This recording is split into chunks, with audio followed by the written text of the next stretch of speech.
और इसमें देखिए procedure, limit test of principle हो गया। अब देखते हैं प्रोसीजर।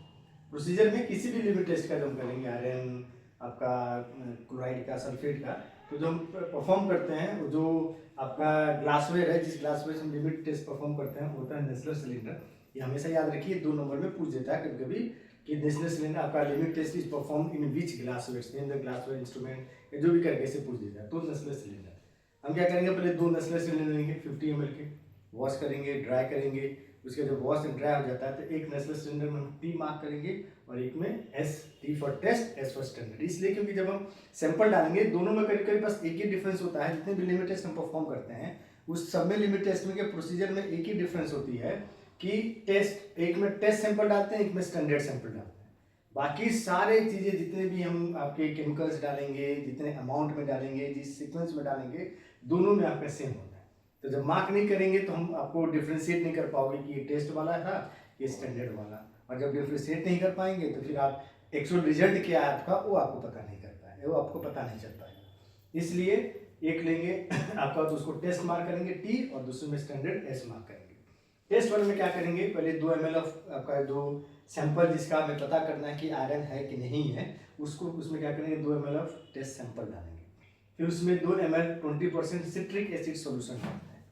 देन 0.1 ml थायोग्लाइकोलिक एसिड डालते हैं। फिर उसके बाद उसमें थायोग्लाइकोलिक एसिड डालेंगे तो आपका कलर आपका क्लियर होता है। फिर उसमें हम अमोनिया डालेंगे। कब तक अमोनिया डालेंगे, जब तक कि आपका सोल्यूशन एल्कलीन नहीं हो जाए। तो आप कैसे पता करेंगे एल्कलीन हुआ कि नहीं हुआ, तो एक तो आपको कलर से भी हो जाता है, जैसे हल्का भी जैसे एल्कलीन सोल्यूशन हुआ आपको कलर, आपका सोल्यूशन क्या होता है, कलर हो जाती है। लेकिन उस केस में बहुत ज़्यादा डल गया तो थोड़ा भी हो तो भी आपका क्या एकदम आपको डार्क कलर आ जाएगा। तो डार्क कलर आएगा तो आप डिफ्रेंशिएट नहीं कर पाएंगे। तो उसमें क्या थोड़ा सा डालिए, 2 बूंद, 2 बूंद 3 बूंद अपना अमोनिया सोल्यूशन डालिए, उसको सेक कीजिए, ग्लास फॉर उसके अंदर नेस्लर डिप कीजिए। बाहर आप क्या कीजिए, पीएच पेपर को रखे रहिए, पीएच पेपर रखिए, ग्लास को डिप कीजिए, फिर उस पीएच पेपर के ऊपर रखिए। तो जैसे वो अगर बेसिक होगा, अमोनिया आपका बेसिक जैसे होगा, आपका पीएच पेपर का कलर जो स्ट्रॉ कलर का था वो ब्लू में कन्वर्ट हो जाएगा। जब तक आपका बेसिक नहीं होगा तब तक वो स्ट्रॉ कलर का ही रहेगा, आपका कन्वर्ट नहीं होगा। तो उस समय तक हम अमोनिया सोल्यूशन डालते जाएंगे जब तक कि आपका पीएच पेपर आपका ब्लू में कन्वर्ट नहीं, ब्लू उसका कलर पीएच से ब्लू में चेंज नहीं हो जाए। जैसे चेंज होएगा आपको रोक देना है। फिर उसके बाद वॉल्यूम मेकअप करना अप टू 50 ml तक डिस्टिल वाटर से। अगर अमोनिया पूरा डल गया तब तो कोई दिक्कत नहीं है। फिर अगर अमोनिया से ही आपका वॉल्यूम 50 ml बन गया तब तो कोई दिक्कत नहीं है। नहीं बना, कम है, तो उसको 50 ml को पूरा करेंगे up to distil water. Same चीज़ यहाँ भी स्टैंडर्ड वाले में 2 ml स्टैंडर्ड सोल्यूशन ले लेंगे। फिर वहीं आपका citric 2 ml of 20% citric acid, then thioglycolic acid, then उसके बाद आपका सेम करके आपका अमोनिया डालते जाएंगे। आपका 2 बूंद 4 बूंद डालेंगे। फिर ग्लास वॉटर से निकाल के देखेंगे कि आपका सोल्यूशन एल्कलीन हुआ कि नहीं हुआ। तो जैसे एल्कलीन हो जाएगा आपको क्या करना है, अमोनिया का एडिशन रोक देना है। रोकेंगे, सेक करेंगे, उसका भी कलर आपका आ जाता है।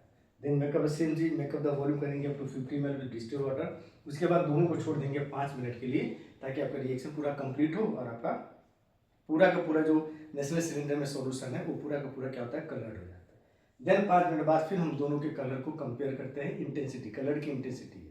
तो कलर की इंटेंसिटी, अब जो भी कलर की इंटेंसिटी जो अभी आप देखें प्रिंसिपल में, वो आती है due to the complex form. Colour जो भी आता है वो आयरन और थायोग्लाइकोलिक एसिड के जो आपका कॉम्प्लेक्स होगा उसके कारण आता है। तो जितना ज़्यादा आयरन अगर इम्प्योरिटीज प्रेजेंट रहेगा उतनी ही इंटेंस आपका कलर आएगा। जो pink to deep red colour आता है उतना ही ज़्यादा इंटेंस रहेगा। और जितना कम आपका रहेगा आयरन इम्प्योरिटीज कम रहेगी, उतना आपका कम इंटेंस होगा, मतलब हल्का रंग होगा, वो गाढ़ा रंग होगा। तो उसके बेसिस पर हम क्या करते हैं, फिर आपको जो टेस्ट होगा बताएंगे, आपको रिजल्ट फिर इन्फ्लुएंस करते हैं कि यहाँ टेस्ट, अगर टेस्ट में इंटेंसिटी ज़्यादा है स्टैंडर्ड से तो इसका मतलब इम्प्योरिटीज ज़्यादा है। तो इम्प्योरिटीज ज़्यादा है तो उस सोल्यूशन को हम यूज नहीं कर सकते हैं, तो इसका मतलब टेस्ट आपका क्या हो गया, फेल हो गया। और इंटेंसिटी अगर टेस्ट सोल्यूशन में स्टैंडर्ड से कम है तो इसका मतलब इम्प्योरिटीज कम है। तो इम्प्योरिटीज कम है तो उस सोल्यूशन को हम क्या कर सकते हैं, फर्दर यूज कर सकते हैं। तो इसका मतलब वो टेस्ट आपका क्या होगा, वो पास होगा। यही रिजल्ट में लिखते हैं, तो गिवन टेस्ट आपका पास है, fill of the limit test of the आपका आयरन का होता है। यही प्रोसीजर है, ये प्रोसीजर और ये आपका जो प्रिंसिपल हुआ, यही प्रिंसिपल प्रोसीजर आपका होता है आयरन के लिमिट टेस्ट का। तो आयरन का लिमिट टेस्ट भी इंपॉर्टेंट है। ये आयरन आपको फिर से थोड़ा रिवाइज करते हैं। आयरन जो हमें इम्प्योरिटीज प्रेजेंट होता है, अगर डिस्टिल वाटर आप प्रॉपर वाटर नहीं, जो सॉल्वेंट के रूप में वाटर यूज करते हैं, डिस्टिल्ड नहीं है तो उस केस में आयरन आने के चांसेज हैं। सीप से टूट के आने के चांसेज हैं। जो आपके कैप हैं, जो हम कैप यूज़ करते हैं, जो आपके बॉटल्स के होते हैं, वो भी अगर कोई आयरन का बना होगा तो वो भी आपका अच्छी क्वालिटी का रहेगा तो वहाँ से टूट के आने के चांसेज रहेंगे। जो इक्विपमेंट्स हम यूज़ करते हैं आपके फॉर्मुलेशंस के दौरान, उसके पैकिंग के दौरान, तो वहाँ भी आपका वहाँ से भी टूट के आयरन आने के चांसेज हो सकते हैं। तो ये सब इम्प्योरिटीज़ आपके सोर्सेज है जहाँ से आयरन एज ए इम्प्योरिटीज़ आपके सॉल्यूशन में, आपके फॉर्मुलेशंस में प्रेजेंट हो सकते हैं। तो ये आयरन का आपका लिमिट टेस्ट है।